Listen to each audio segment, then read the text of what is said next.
My name is Eleanor Price.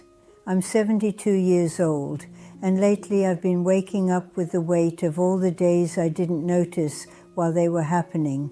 It's a strange kind of weight, not heavy enough to knock the breath out of me, but constant, like carrying a coat you can't take off, even when the weather is warm. It settles in my chest when I open my eyes in the morning and reminds me gently but firmly that time has already done what it does best. I'm not telling this because I need comfort or reassurance. I've had enough of those. I'm telling it because there isn't much time left to pretend I didn't learn something the hard way, because clarity, when it finally arrives, feels like a responsibility. Most mornings now are quiet, not the peaceful kind people talk about in magazines, but a living quiet. The house makes small sounds, like it's breathing without me. The refrigerator hums in the background. The pipes click when the heat comes on. The clock ticks louder than it used to, or maybe I'm just listening more closely. I sit at the kitchen table with my tea and watch the light move across the wall. It comes in slowly through the window, changing shape as the hours pass. That's usually when it hits me. How ordinary this is, how precious it is, and how long it took me to understand that the ordinary was never something to escape from. When I was younger, I thought life was supposed to feel bigger than this, louder, more important.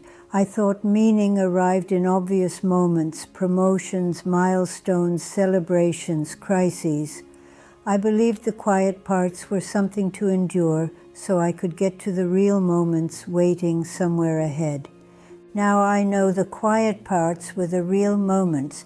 I didn't grow up with big dreams. I grew up with sensible ones, dreams that fit neatly into conversations with adults, a steady job, a clean house, a family that didn't fall apart in visible ways. I thought that was enough, and at the time it felt responsible, even admirable, to want that kind of life. In my 20s, I worked as a secretary at a small insurance office. Beige walls that never seemed to change, fluorescent lights that flattened everything beneath them, coffee that always tasted burned, no matter who made it. I wore skirts that pinched at the waist and shoes that hurt by noon, but I told myself discomfort was temporary.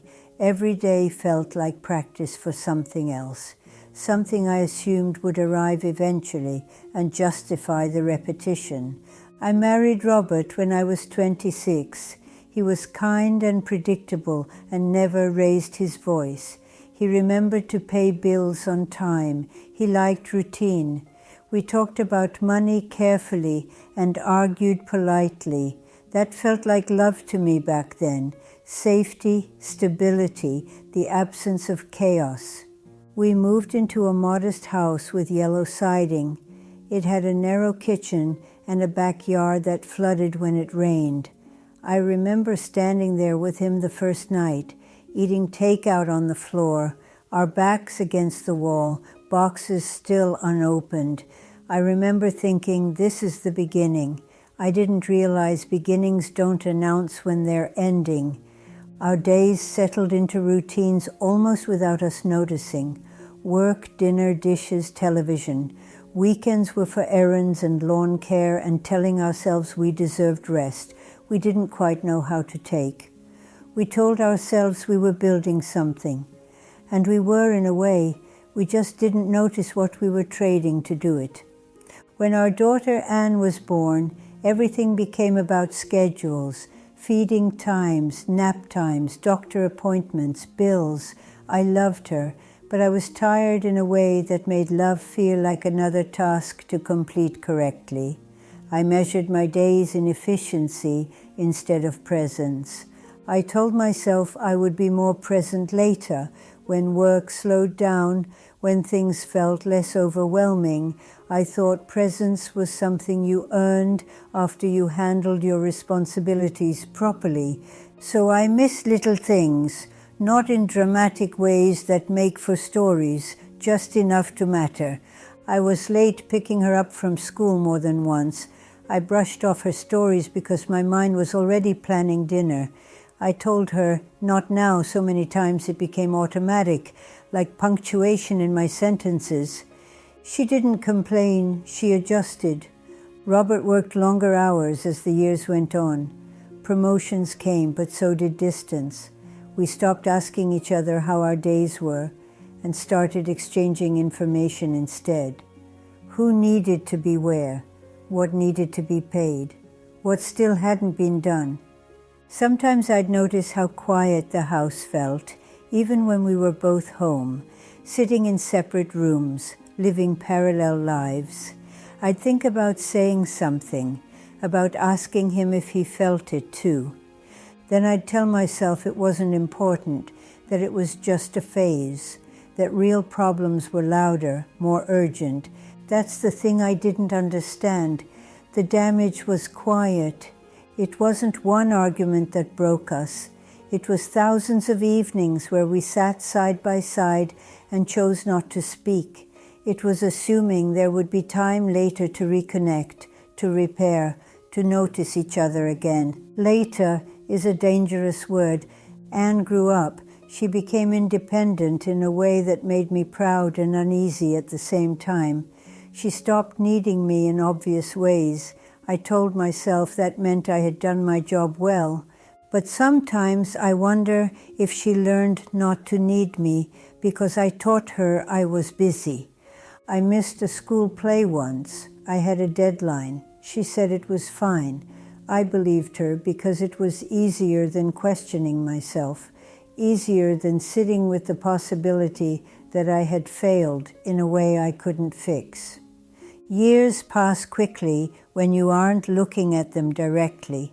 One birthday blends into the next. You notice the lines on your face, but not the distance growing between you and the people you love. Robert and I didn't divorce. We just thinned out until there wasn't much left.